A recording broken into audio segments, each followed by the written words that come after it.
Hello, welcome to IDD Talks. My name is Anastasia Lavrina, and today we have a special guest from Africa. Joining me now from Senegal, Ibrahima Diagne, geopolitical specialist.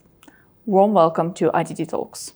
Yes, thank you. Thank you, Anastasia. It's a great pleasure for being your host. Thank you so much. For the beginning, can you provide an overview of Azerbaijan's historical and current relations with African countries? So the relation between Azerbaijan and Africa have been always there. Actually, it was historically it was through the Ottoman Empire part of Africa, and Ottoman Empire was already interacting. So now, one of the things that we need to be aware is the information we are relying on are mainly from Western sources, and it doesn't always show the nature and the closeness of the relations that have been between Azerbaijan and Africa.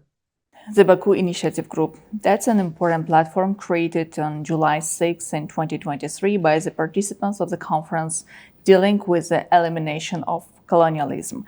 Tell us a bit more about that. Really, it's on this theme that's important to us, Africa, because freedom. We still remember 60 years ago, we were under colonization. And anything that is linked to decolonization, helping other countries and nations to be free, it's something that is important to us. It's something that we just feel, and we feel positive about it. So that was one of the main reasons why Africa has been attracted to Azerbaijan in terms of leadership. Another question, what changes we can talk about in these areas since the group started its operation? I believe so. I believe so, because just the fact as the increasing interaction today between Azerbaijan and Uganda.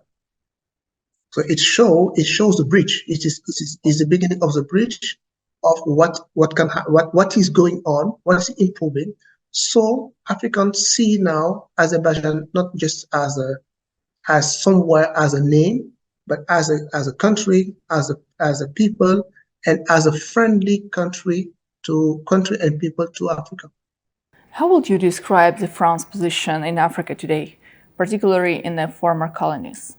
It's getting weaker, and another example.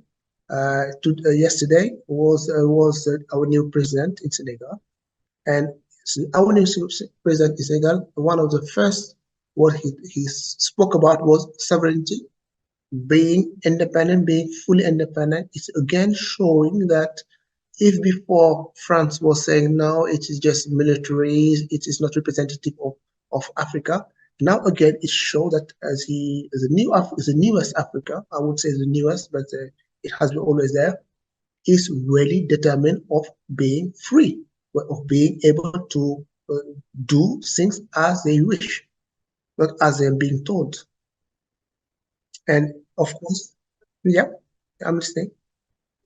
No, and of course, as a direct result, it is a challenge to the politics, the form of politics of France that have been just trying to dominate the French-speaking Africa.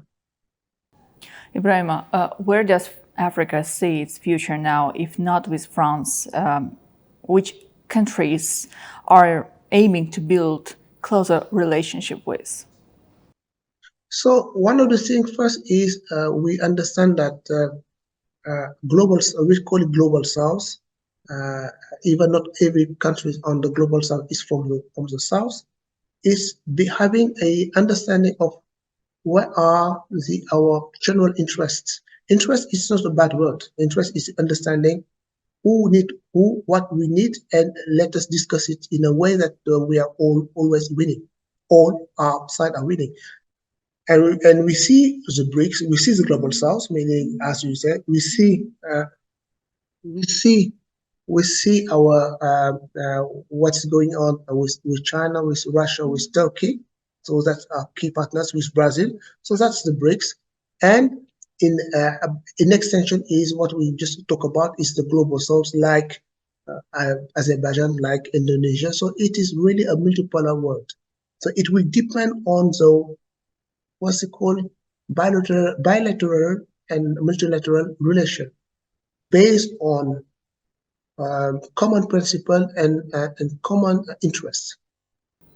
So can we say that France lost its positions in Africa now?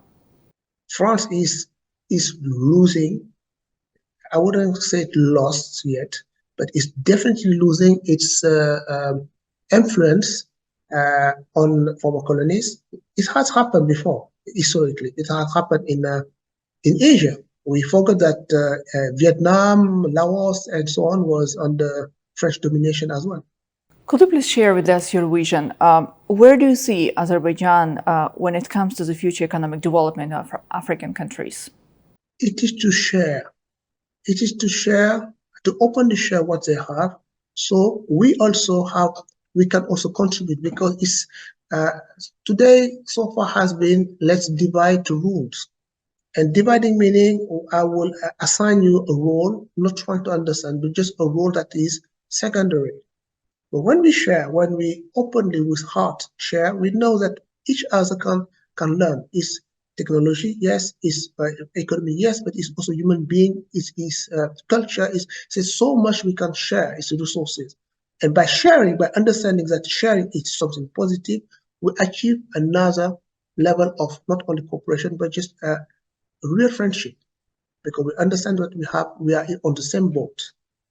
And another question, why cooperation with Africa can be beneficial for Azerbaijan? We always see Africa as a place of resources. Yes, it's true. But Africa is richer in a different way. Africa is far richer in terms of culture. When I'm saying culture, I'm saying the way to see the relation between human being is because at the end of the day, we are first human being, and then everything else, meaning the being rich and so on, is what's it called, add on. If we are not happy, no matter what we have, if we are not happy, no matter the number of car we have, the highest house we have, we are still not fulfilled as a human being. So it is. I can give you example of today we see the world as competition, and it is also competition. But we can't also. I wouldn't call it corporate. Corporate is just, we have something in common. But okay, we can be like family. Like like the way you help your brother, the way you help your sisters, the way you help your parents, because we have a bond, a special bond, and that's something that is less and less present in this world as it is today, when it is more or less preserved in Africa. So these things, there's a lot of advantage just to share together. Now, in addition. Mhm. Right. Azerbaijan supports the idea of the reform within the United Nations Security Council so that the organization will be able to tackle with the problems and challenges of the 21st century. Africa also must have its voice in the Security Council. What's your opinion on this? Its initiative is really helpful. It's really helpful. It is one of the things that the African Union has been talking about for the last 20 years. We have been now added to the G20. The United Nations need to be reformed. Will it be reformed? I really hope. I'm not so sure because it's really dominated today by different interests. But yes, it is an initiative that we really welcome.